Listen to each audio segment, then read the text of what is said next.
नमस्कार मैत्रिणींनो, माझ्या चॅनलमध्ये तुमचे खूप खूप स्वागत आहे।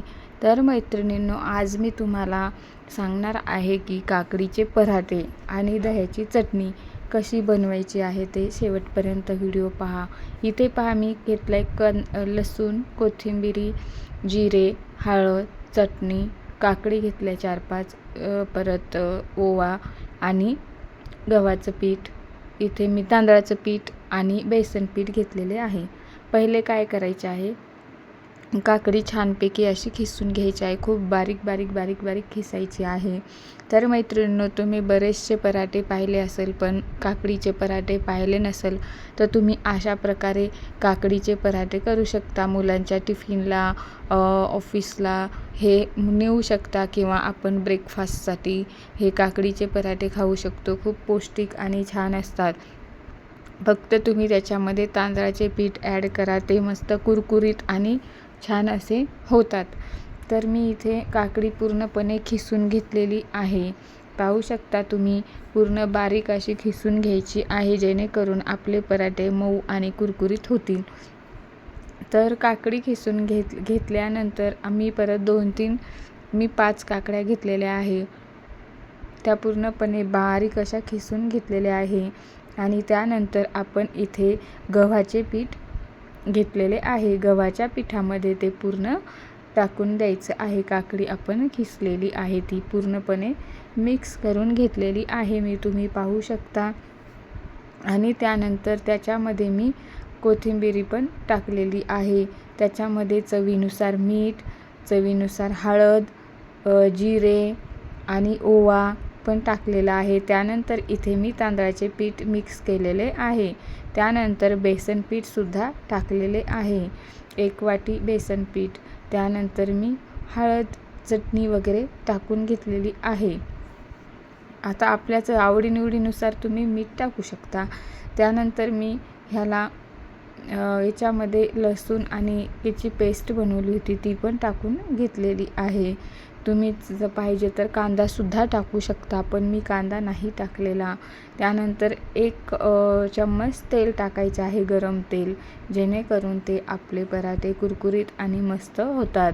त्यानंतर मी पाण्याने उंडा मळून घेतलेला आहे। इथे उंडा पण मळून झालेला आहे। आणि उंडा मळून झाल्यानंतर त्याला तेल लावून 5-10 मिनिट आपण ते साईडला ठेवायचे आहे, जेणेकरून आपले पराठे छान होतील आणि उंडा पण नरम नरम होईल। त्यानंतर मी इथे एक रुमाल घेतलेला आहे आणि रुमालाला ओलं केलेलं आहे पाण्याने, आणि त्यानंतर असे मी पराठे थापून घेतलेले आहे। हाताला पाणी किंवा तेल लावून तुम्ही असे पराठे थापू शकता। आणि जर तुम्हाला असे बनवायचे नसेल तर तुम्ही पोळीसारखे लाटूनसुद्धा करू शकता, पण आम्हाला असेच आवडतात, त्यामुळे आम्ही असे थापूनच करतो।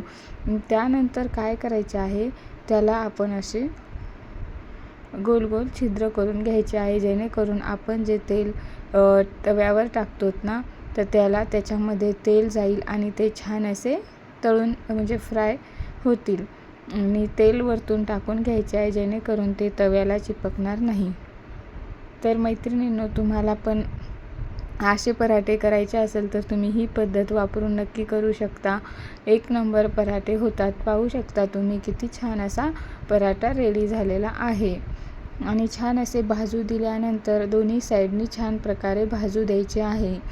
माझी एक साईड भाजली, आता मी दुसरी पण भाजून घेतलेली आहे। तुम्हाला जर पातळ आवडत असेल तुम्ही पातळ करू शकता, मी जाड केलेले आहेच थोडे। त्यानंतर म्हटलं चला दह्याची चटणी पण एका साईडने करून घेऊया। मग मी इथे तेल टाकले आहे कढईमध्ये, त्याच्यामध्ये जिरे मोहरी टाकून घ्यायचे आहे, छान असे तडकू द्यायचे आहेत। मी इथे जिरे मोहरी टाकून घेतलेली आहे, तुम्ही पाहू शकता। आणि त्यानंतर मी लगेचच त्याच्यामध्ये कढीपत्ता टाकलेला आहे। कढीपत्ता टाकल्यानंतर तो छान असा तडकू द्यायचा आहे आणि त्याच्यामध्ये लसूण पण टाकून घ्यायचा आहे। त्यानंतर कोथिंबीर पण टाकायची आहे, पाहू शकता तुम्ही। आणि त्याला छान प्रकारे असे खालीवरी करून घ्यायचे आहे। आणि त्यानंतर चवीनुसार चटणी, मीठ, हळद वगैरे आपण टाकून घ्यायचे आहे। आणि त्यानंतर गॅस आपण पूर्ण बंद करून घ्यायचा आहे, जेणेकरून ते थंड होईल. आणि त्यानंतर आपण त्याच्यात दही टाकायचे आहे, जेणेकरून आपले दहीसुद्धा फुटणार नाही आणि घट्टसर दिसेल. पाहू शकता तुम्ही शेवटी चटणी कशी झाली आहे ते. शेवटी रिझल्ट बघा तुम्ही. मस्त पराठे आणि दह्याची चटणी ब्रेकफास्टला नक्की खाऊ शकता. चला तर मैत्रिणींनो, तुम्हाला माझा व्हिडिओ कसा वाटला कमेंट सेक्शनमध्ये मला नक्की सांगा. चॅनलवर नवीन असाल तर चॅनलला सबस्क्राईब करा, लाईक करा आणि एक कमेंट्स करा. आणि नेक्स्ट व्हिडिओमध्ये नक्की भेटूया. पुढचा व्हिडिओ नक्की शेवटपर्यंत पहा. चला तर मग मैत्रिणींनो, धन्यवाद.